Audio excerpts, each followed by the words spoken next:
Dios también para que se aproveche esa oportunidad. Vamos a abrir allí en el Salmo 32. ¿Qué tal los que tengan salud? Ponernos de pie, pues vamos a leer la palabra de Dios. Salmos 32, versos del 1 al 11. 11 versículos no más. Salmos 32, versos del 1 al 11. Bienaventurado aquel cuya transgresión es pecado, ha sido perdonado. Bienaventurado aquel que es cubierto su pecado. Bienaventurado el hombre a quien Jehová no culpa de iniquidad y en cuyo espíritu no hay engaño. Mientras callé, dice el salmista, se envejecieron mis huesos en mi gemir todo el día, porque de día y de noche se agravó sobre mí tu mano. Se volvió mi verdor en sequedades de verano. Mi pecado te declararé, no encubrí mi iniquidad, y di que confesaré mis transgresiones a Jehová, y tú perdonaste la maldad de mi pecado. Por esto orará a ti todo santo en el tiempo en que pueda ser hallado. Ciertamente la inundación de muchas aguas no llegarán estas a él. Tú eres mi refugio, me guardarás en la angustia, con cánticos de liberación me rodearás. Te haré entender y te enseñaré el camino en que debes andar. Sobre ti fijaré mis ojos. No seas como el caballo o como el mulo sin entendimiento, que han de ser sujetados con cabestro y con freno, porque o si no, no se acercan a ti. Muchos dolores habrá para el impío, mas el que espera en Jehová le rodea la misericordia. Alegraos en Jehová, gozaos justos, cantad con júbilo todos vosotros los rectos de corazón. Pueden tomar asiento. Este salmo es un salmo penitencial. Dirá usted, pastor, ¿con qué se come eso? ¿Cómo así que penitencial? Penitencial viene de penitencia, ¿no? Algo así. Es decir, es un salmo donde el salmista reconoce el dolor que siente por haber pecado contra Dios. Este salmo es un salmo donde vemos a un salmista que está arrepentido de su pecado. Salmista que reconoce los pecados que ha cometido delante de Dios y se arrepiente. En este salmo vemos a un salmista que confiesa ante Dios, solo ante Él, sus pecados. Es un salmo también donde él saborea las mieles o la dicha de ser perdonado. Yo creo que no hay bendición más grande que uno sentir que ha sido perdonado por Dios. Amén. ¿O cómo se siente usted cuando usted la embarra y su esposa lo perdona? O cuando usted como hijo la embarra y sus padres lo perdonan. ¿Cierto que uno siente como un airecito, cierto? Como un gozo, como una paz. Listo, en este salmo el salmista también saborea la dicha de ser perdonado. Los historiadores dicen que el Salmo 32 y el Salmo 51 son muy parecidos, son muy similares.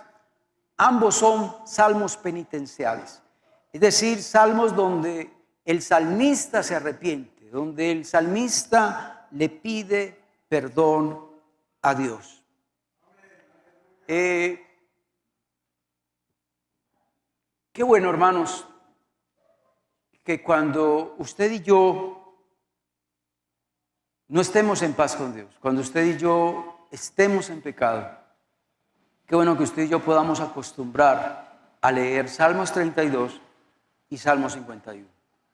Algo nos debe de enseñar esos dos salmos, ya que en estos dos salmos el salmista se arrepiente, el salmista reconoce que necesita perdón, el salmista sabe que con confesar su pecado, ya Dios va a perdonar su pecado.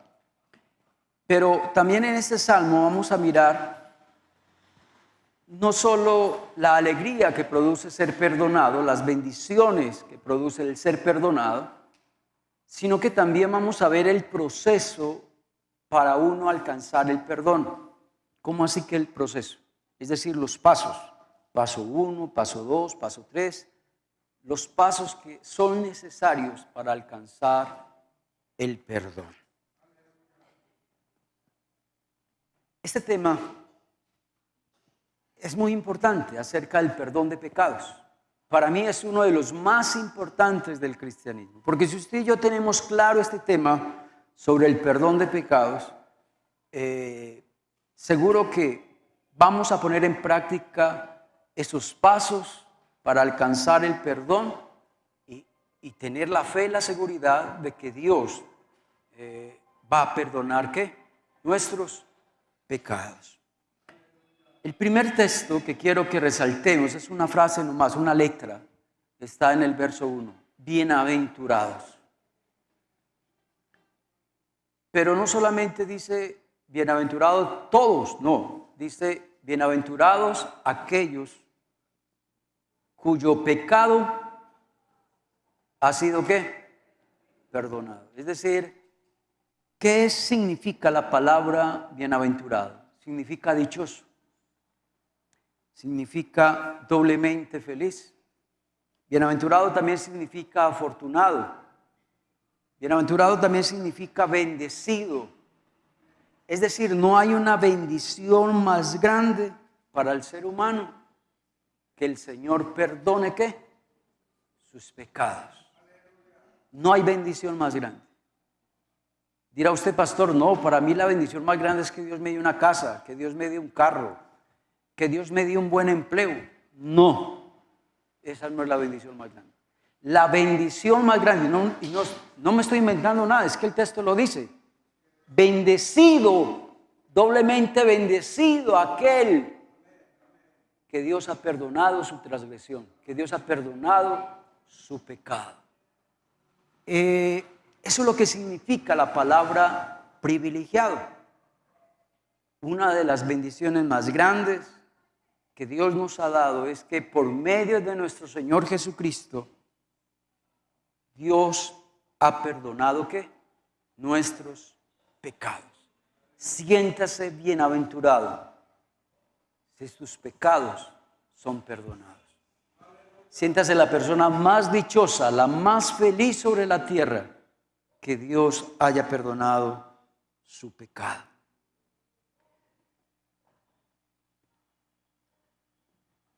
Bueno, después de haber resaltado esa frase bienaventurado, vamos ya a entrar al proceso. Es decir, ¿qué pasos usted y yo debemos de tener o hacer para que Dios perdone nuestros pecados? Amén. Porque eso no es así de fácil, que pequé y ya Dios me perdonó instantáneamente. No, usted tiene que hacer 1, 2, 3, 4 pasos. Es decir, usted tiene que hacer ciertas cosas para que Dios ¿qué? Perdone su pecado. Tampoco quiero decir acá de que usted tiene que hacer penitencias. No, en ningún momento. Estoy diciendo pasos de fe. Amén. Pasos de fe. El primer paso de fe que debemos de hacer cuando hemos pecado y queremos tener el perdón de Dios está en el verso 1. Dice, bienaventurado aquel cuya transgresión ha sido perdonado y cubierto ¿qué? Su pecado. Ahí en esa frase hay dos frases cortas. Transgresión perdonada. Y también habla cubierto su pecado. Transgresión perdonada y cubierto su pecado. Transgresión perdonada, es decir, pecado perdonado. Yo no sé si usted sabía que uno de los temas más importantes de la Biblia es el perdón de pecados. Desde Génesis, todo el Antiguo Testamento y el Nuevo Testamento, hasta Apocalipsis, toda la Biblia, el tema central es el perdón de pecados. Quiere decir que para Dios es importante el perdón de pecados, y para usted y para mí también debe de ser importante el perdón de pecados. Otra cosa que debemos de entender sobre el perdón de pecados es que Dios perdona todo pecado. No importa el pecado que usted y yo hayamos cometido. Usted robó, si usted pide perdón, confiesa su pecado y se arrepiente, Dios le perdona.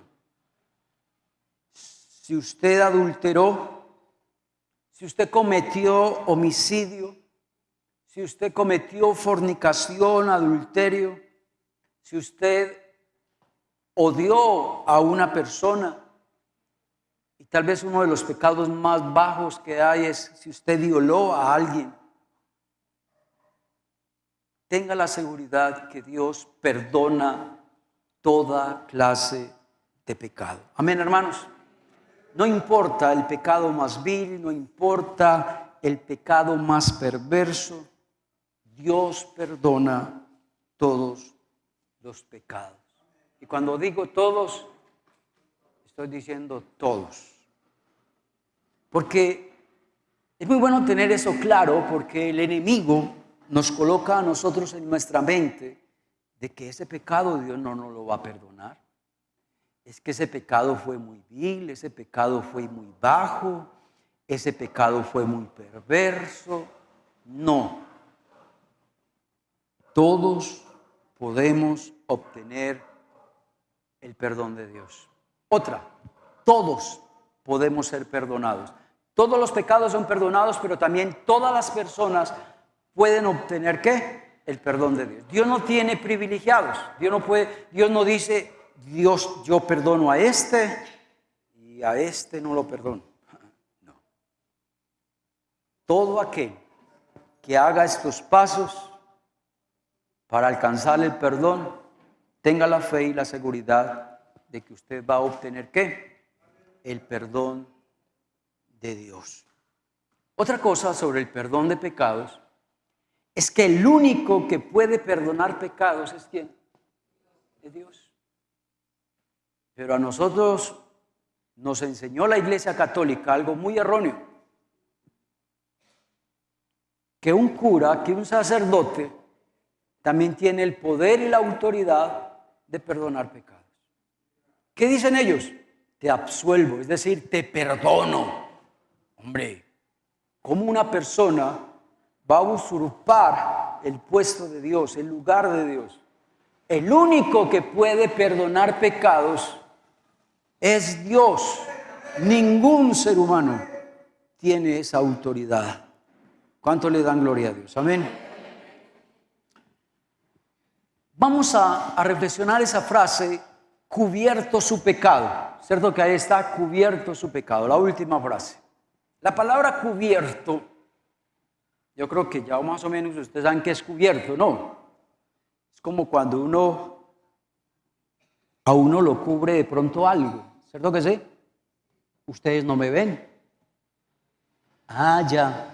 Dios cubre nuestro pecado, es decir, Dios no deja que nuestro pecado se vea. Nadie puede verlo. Y si nadie puede ver el pecado es porque ese pecado no está. ¿Entienden eso? Si alguien no puede ver el pecado es porque ese pecado no está. Porque ese pecado está borrado. Ese pecado está borrado con la sangre de Cristo. Cubierto también significa no se imputa de ningún pecado. Quiere decir, Dios nos absuelve de todo pecado. Cuando un juez absuelve a alguien, es porque lo están juzgando de un delito que cometió, ¿cierto? Pero el juez lo absuelve, significa que esa persona queda libre, y que esa persona es inocente, que esa persona no cometió ese delito. ¿Sí ven lo lindo de esa palabra cubierto en hebreo? Quiere decir que Dios nos absuelve de todo pecado, que Dios nos declara que no somos culpables de ese delito, porque Dios lo borró, porque Dios lo cubrió, porque Dios, aunque la embarré, me va a dar una segunda oportunidad. Eso es cubrir. Cubrir significa que Dios no te va a culpar de pecado. Cuando Dios perdona un pecado, Dios no te vuelve a culpar de pecado. Por eso cuando una profeta, entre comillas, en profecía te dice, ¿te acordás del pecado que cometiste hace 3 años? Esa profecía es falsa. Porque hace 3 años yo cometí ese pecado, pero le pedí perdón ¿a quién? A Dios. Y Él nunca más se va a acordar ¿de qué? De nuestros pecados. Es sencillo, esa profecía es ¿qué? Es falsa. Así de sencillo. ¿Sí? Porque Dios nunca nos va a culpar de pecado cuando Él nos perdonó de pecados. Él no es como nosotros, que si la embarramos, la esposa nos perdonó, pero al mes nos lo vuelve a recordar. Dios no es así. Cuando nuestros pecados están cubiertos, Dios no nos culpa de pecado y no va a haber castigo, porque si somos inocentes, entonces no va a haber castigo. ¿Sí? Somos justos delante de Dios. Eso es lo que significa ser cubierto nuestro pecado. Muy linda esa palabra en hebreo. ¿Cómo recibir el perdón? Bueno, ya aprendimos que es que Dios perdone nuestras transgresiones. Y también aprendimos que es cuando Dios cubre nuestros pecados. Entonces vámonos al verso 3 al verso 6. Ahí hay unas palabras muy lindas, unas frases muy hermosas. Y dice así: mientras callé, es la primera frase que quiero resaltar. Mientras escondí mi pecado, mientras oculté mi pecado, se envejecieron mis huesos en mi gemir todo el día, porque de día y de noche se agravó sobre mí tu mano, y se volvió mi verdor en sequedades de verano.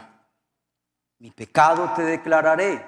¿Se acuerdan la primera frase que resalté en el verso 3? Mientras callé, ¿cierto? Y en el verso 5 quiero resaltar esa frase: mi pecado te declararé. Y no encubrí, es decir, no escondí mi iniquidad, no escondí mi pecado, como muchos de nosotros hacemos. Dije, confesaré mis transgresiones a Jehová, y tú perdonaste la maldad de mi pecado. Mire pues, verso 3 dice: mientras callé, se envejecieron mis huesos en mi gemir todo el día. ¿Qué significa esa frase? Que mientras escondí mi pecado, mientras no confesé mi pecado, mi vida era una desgracia. Mi vida era como una sequedad en verano. Yo no sé si usted sintió el sol de hoy, un sol terrible. Y yo le decía a mi hija mayor, yo le decía: pobres matas, pobres árboles. Al menos nosotros podemos movernos y hacernos a la sombra. Pobres árboles y pobres matas sienten el calor de todo un día. Eso pasa cuando usted esconde su pecado. Usted es como una sequedad en verano. Una vida en desgracia. Eso no es vida. ¿Cierto? Verso 5. El salmista dice: por eso mi pecado, le voy a declarar a Dios mi pecado. Y si yo confieso mi pecado, mire lo que dice el verso 5 al final: tú perdonarás ¿qué? Mi pecado. Si yo confieso mi pecado, si yo declaro mi pecado, como resultado, ¿qué va a pasar? Dios me va a perdonar el pecado.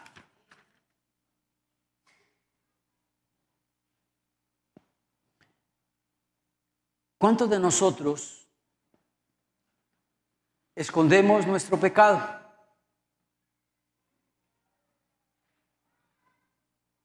Pero lo más, digo tonto, es que ante Dios no podemos esconderle nada. Pues Él lo sabe todo, ¿o no?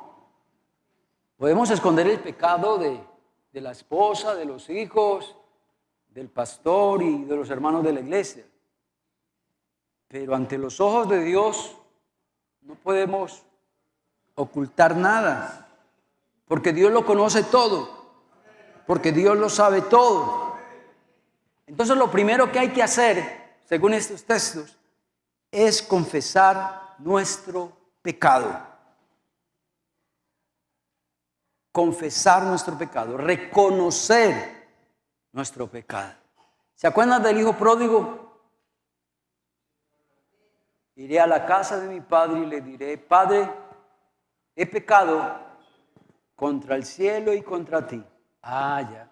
¿Se acuerdan de que él, cuando salió de la casa, él no creía que lo que estaba haciendo era pecado? Pero cuando se arrepintió, ahí fue donde confesó ¿qué? Su pecado.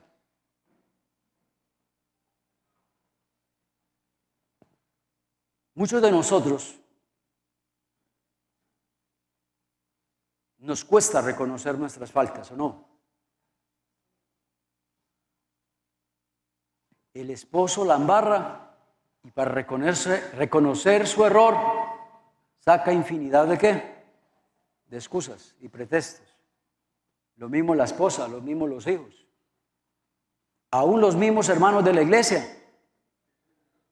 Uno como pastor les llama la atención, los exhorta y ellos no reconocen que la embarraron, ellos no reconocen que cometieron un error. Pues déjame decirte, hasta que no reconozcamos nuestro error, hasta que no reconozcamos nuestro pecado, no va a haber ¿qué? No hay perdón. Así es con Dios. ¿Qué tal si John ese texto no está, pero es fácil de conseguir? Primera de Juan 1:9.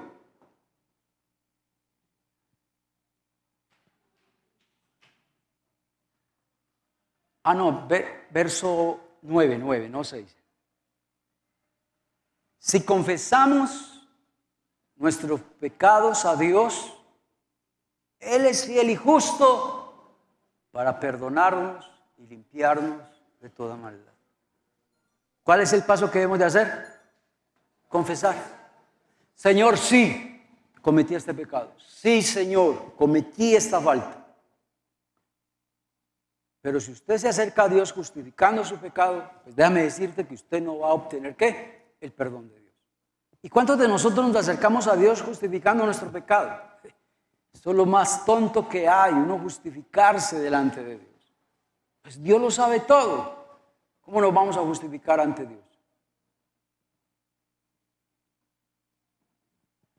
Usted sabe que el pecado ofende a Dios, pero también el pecado daña al prójimo.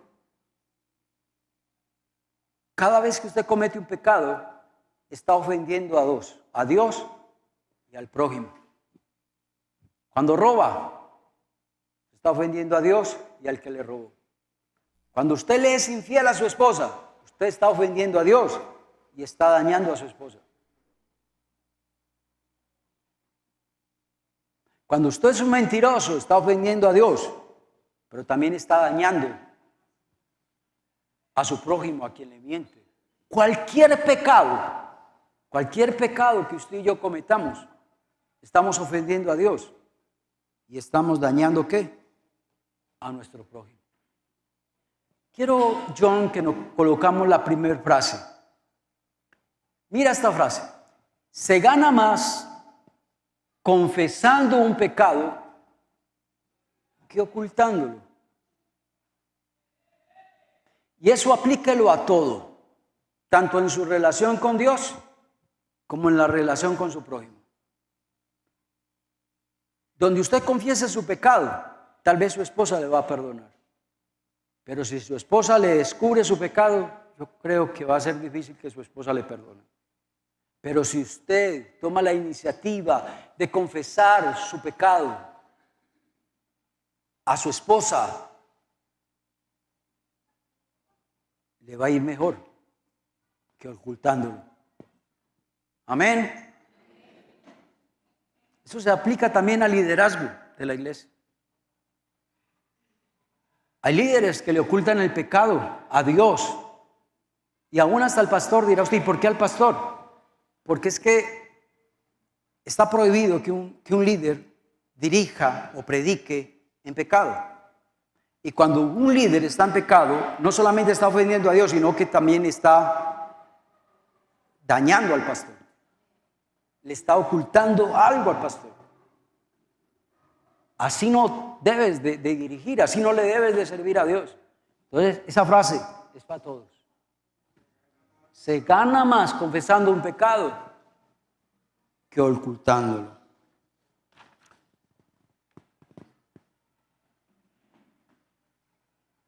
Cuando confesamos nuestro pecado, vamos a tener grandes bendiciones. Pero si no confesamos nuestros pecados, en vez de bendiciones, van a haber cosas terribles sobre nosotros. Y quiero que leamos algunos textos que nos van a contar esas cosas. Salmos 32:1, ya lo dijimos. ¿Qué se gana usted con confesar su pecado? Usted va a ser una persona, ¿qué? Bienaventurada. Dios lo va a bendecir. Usted va a ser un hombre y una mujer doblemente feliz, dichosa. Eso es lo que significa la palabra bienaventurado. Pero si usted confiesa su pecado. Proverbios 28:13. Muy conocido por nosotros, dice, el que encubre su pecado no prosperará. Ya. ¿Y cuántos de nosotros en los cultos y en nuestras oraciones en la casa, en la iglesia, todos los días la misma cantaleta? Señor, bendíceme, Señor, bendíceme, Señor, bendíceme, Señor, bendíceme, Señor, prospérame, Señor, prospérame. Y usted está en pecado. Y aquí Dios nos está diciendo, si usted encubre su pecado, es decir, si usted lo esconde, pues ¿cómo va a ser prosperado? Es ilógico. Esas oraciones que estás haciendo no van a pasar del techo. Esas oraciones nunca van a ser contestadas. ¿Por qué? Porque estás escondiendo un pecado y porque no quieres confesar ese pecado. Y mira lo que dice el texto. Mas el que confiesa su pecado y se aparta del pecado, ahí sí va a alcanzar ¿qué? La misericordia y las bendiciones de Dios sobre su vida. Es un texto muy precioso. El otro texto está en el mismo Salmo, Salmos 32, versos 3 y 4. Dice el salmista, mientras callé, es decir, mientras oculté mi pecado, dice el salmista, se envejecieron mis huesos en mi gemir todo el día. Esa frase en otras versiones dice, mientras callé, mientras escondí mi pecado, mientras oculté mi pecado, mi cuerpo iba decayendo. Mi cuerpo se consumió. Otra versión dice, mientras oculté mi pecado, mientras escondí mi pecado, me sentí miserable y gemía de día y de noche. Eso es lo que le pasa a una persona que está en pecado. Gime de día y de noche. Yo no sé si usted ha visto a alguien que ha cometido un pecado y se siente mal. Yo no sé si usted le ha tocado ver. Estas personas gimen de día y de noche. El verso 10, esa sí es más directa, dice, muchos dolores habrá para el que no confiesa su pecado, para el que sigue en el pecado, para el que no se aparta del pecado, va a haber muchos ¿qué? Dolores. Piénselo. Tal vez no te está yendo bien, porque hay pecado. Tal vez te llegan una detrás de otra. Piénsalo. Va a haber muchos dolores para el impío.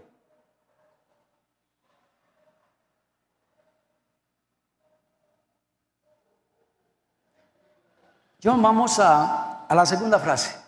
Esta frase la coloqué, creo, esta semana o la semana pasada en el estado de mi WhatsApp. Y dice así: Juan Calvino fue un reformador en el tiempo de Martín Lutero. Estuvieron los dos a la par, en el mismo tiempo. Nacieron y los dos en el mismo tiempo hicieron teología los dos. Y mira lo que él dice: la tortura de una mala conciencia es el infierno de un alma viviente. ¿Sabe qué está diciendo esa frase? Que aquella persona cuya conciencia lo acusa de pecado está viviendo un infierno en su propia alma. Yo creo que usted y yo lo hemos experimentado, ¿no? Cuando pecamos, que nos sentimos muy felices. Nos sentimos las personas más miserables que hay. Y mientras no haya perdón, nos vamos a sentir como un infierno, una conciencia que acusándonos día y noche, acusándonos. Ese es un infierno para el alma. Bueno, lo primero que hay que hacer, ya lo dije, confesar ¿qué? Nuestro pecado. Lo segundo que debemos de hacer es arrepentirnos. ¿Qué tal si leemos otra vez Proverbios 28:3? En ese texto están los dos pasos que hay que hacer para alcanzar el perdón. Confesar mi pecado y ¿qué? Y apartarme del pecado. Y sabe, apartarme del pecado eso es lo que nosotros conocemos como arrepentimiento. No basta solo con confesar nuestros pecados. No basta solo con decirle a Dios lo malo que hemos hecho. No. Si haces eso, bien, pero no vas a alcanzarle perdón. Todavía estás en la mitad del camino.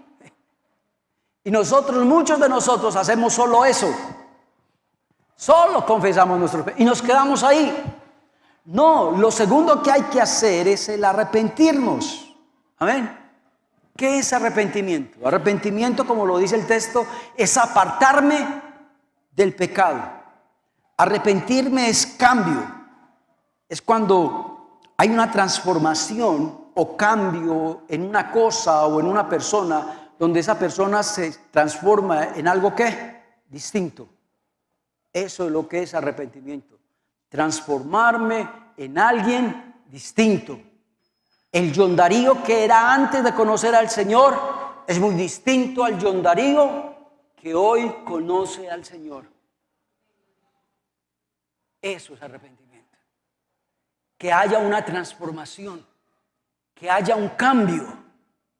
Si no hay la transformación o el cambio, entonces no hay arrepentimiento. Y si no hay arrepentimiento, entonces tampoco hay ¿qué? Perdón de parte de Dios. Y muchos cristianos viven la vida cristiana así. Solamente confiesan su pecado, pero ¿qué? No se apartan. Siguen en el vicio, siguen en el mismo pecado. No hay cambio, no hay transformación.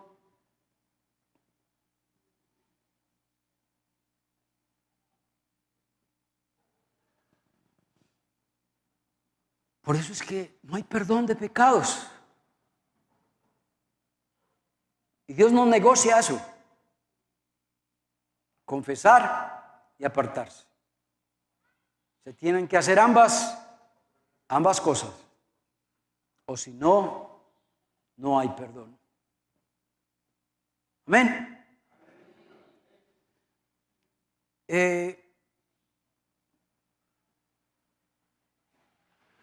Hay arrepentimiento también. ¿Cómo sabe uno si está arrepentido? Y dirá usted, pastor, ¿cómo sabe uno si está arrepentido? O cuando alguien realmente está arrepentido. Hay varias señales externas para uno saber si alguien está arrepentido. Primero, cuando hay dolor por el pecado que se ha cometido. Si hay dolor, de pronto esa persona está arrepentida. Aunque muchos derraman lágrimas ¿de qué?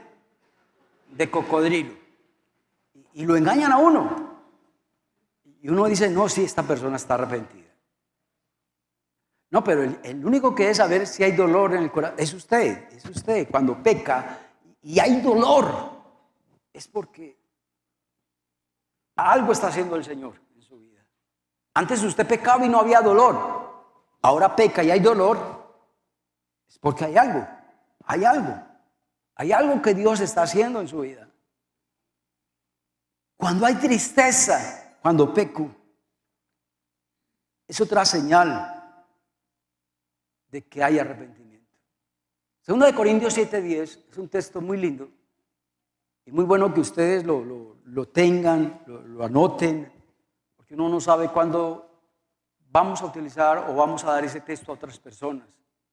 Mira lo que dice el texto. Porque la tristeza que es según Dios produce ¿qué? Arrepentimiento para salvación. Hay una tristeza que produce ¿qué? Arrepentimiento. Pero hay otra tristeza que no es arrepentimiento. Por ejemplo, aquel que jugó maquinitas y perdió todo su pago y hay tristeza. No, hombre, no creas que esa tristeza es porque estás arrepentido. No, esa tristeza es porque perdiste toda la platica ahí jugando. ¿Me hago entender o no? Entonces hay una tristeza que produce el arrepentimiento, pero hay otra tristeza que antes te va a producir muerte. Hechos 2, 36 al 38. Esta fue una de las primeras predicaciones del apóstol Pedro. Se convirtieron 3,000 personas con la predicación del apóstol Pedro. Y mira lo que dice la palabra de Dios. Dice el apóstol Pedro predicando: sepa pues, le decía Pedro a todos los judíos, sepan pues certísimamente toda la casa de Israel que a este Jesús a quien vosotros crucificasteis, Dios le ha hecho el Señor y Cristo. Y al oír esto, los judíos se compungieron. La palabra ahí compungir es remordimiento. La palabra ahí compungir significa afligirse profundamente por el pecado. Compungir ahí significa uno estar apuñalado, es decir, cuando a usted, bueno, tal vez usted no lo ha sentido, pero puede que aquí hayan personas que lo hayan sentido, cuando alguien le dio una puñalada, el dolor que siente uno cuando lo apuñalan. Eso fue lo que sintió el pueblo de Israel cuando escuchó la predicación del apóstol Pedro. Compungir es eso. Cuando le atraviesan a uno un cuchillo en el cuerpo. Literalmente eso significa compungir en griego. Entonces, debe haber arrepentimiento. Arrepentimiento, ya les dije que es cambio, es transformación, es dejar el pecado. Pero también dije de que arrepentimiento es cuando hay tristeza, cuando hay amargura, cuando hay culpabilidad, cuando uno se aflige profundamente porque le ha fallado a Dios.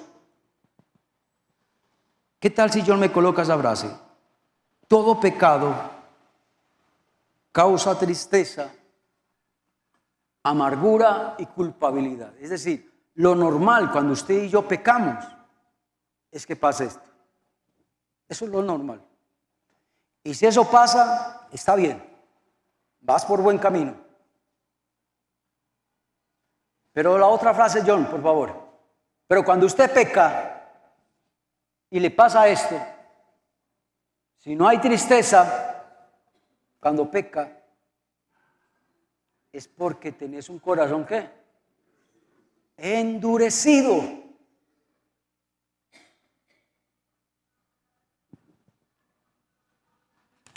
¿Cuántos tienen un corazón endurecido? Pecan y se les da lo mismo. Les da lo mismo 8 que 80. Cuando pasa eso es porque usted está mal. Pero mal, requete mal. Proverbios 29:1. Ese texto le da hasta a uno miedo leerlo. Ese texto es uno de los tal vez más miedosos para uno leer en la Biblia. Dice la palabra de Dios: el hombre que es reprendido por Dios y endurece su corazón, de repente esa persona va a ser ¿qué? Quebrantada, y no habrá para él ¿qué? Medicina. ¿Qué pasa cuando el médico le dice a usted: usted tiene una enfermedad donde no hay medicina para usted? Yo creo que esa es la peor noticia, ¿no?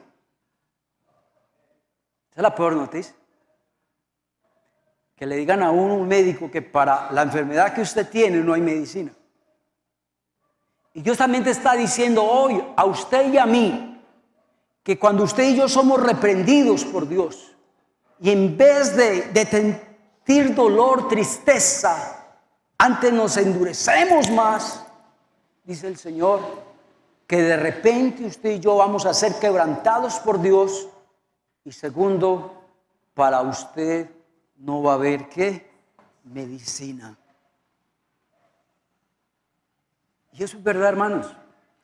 Yo conozco personas que son duras de corazón, y por más que usted las evangelice, por más que usted le dé palabra, por más que usted le hable de Dios, se endurecen, se endurecen, se endurecen, se endurecen, y mueren con un corazón ¿qué? Endurecido.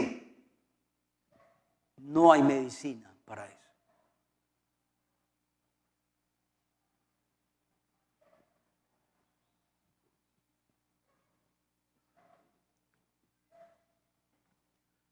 Otra cosa que debe de haber cuando hay arrepentimiento, y es clave: cambio de mente. Usted tiene que ver el pecado de otra forma. Usted tiene que pensar en cuanto al pecado de una manera ¿qué? Distinta. Usted debe de ver el pecado como lo ve Dios, no como lo ve usted. Qué tristeza. Hoy en día, lo que era pecado hace 10, 20 años, o 30 o 40 años atrás, ahora es que no es pecado. A mí me ha tocado hermanos así de duros de corazón, que uno le dice: hermano, lo que usted cometió es pecado. Pastor, para usted eso es pecado, pero para mí no es pecado. Así me lo han dicho. Para mí eso no es pecado.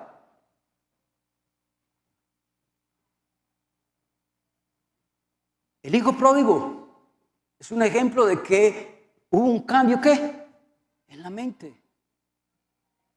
Él fue a su padre y le dijo: Padre, he pecado contra el cielo y contra ti.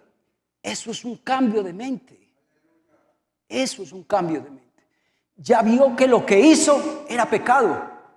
Él antes no lo veía como pecado. Ahora sí lo ve como pecado.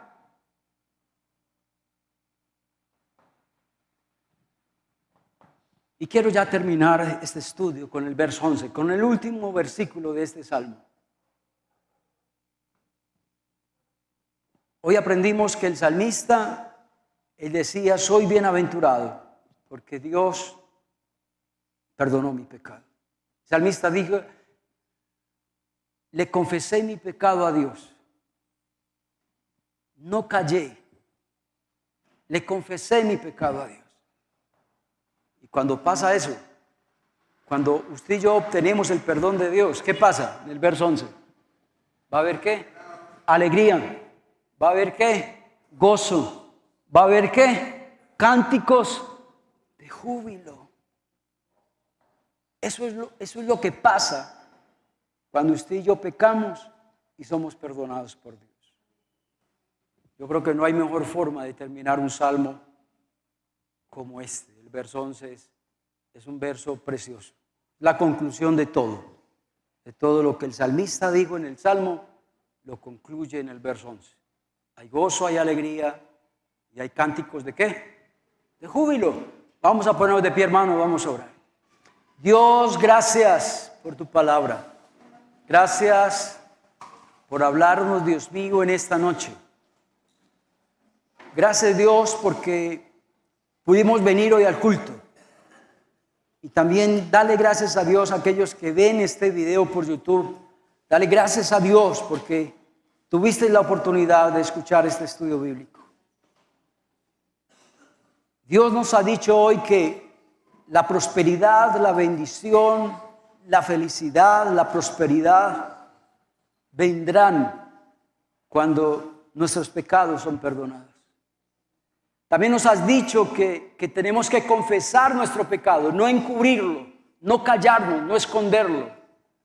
También nos has enseñado hoy que no solo basta con confesar nuestro pecado, que hay que apartarnos del pecado, que hay que arrepentirnos, que debe de haber tristeza, dolor, pero también debe de haber cambio de mente, cambiar nuestro concepto de pecado.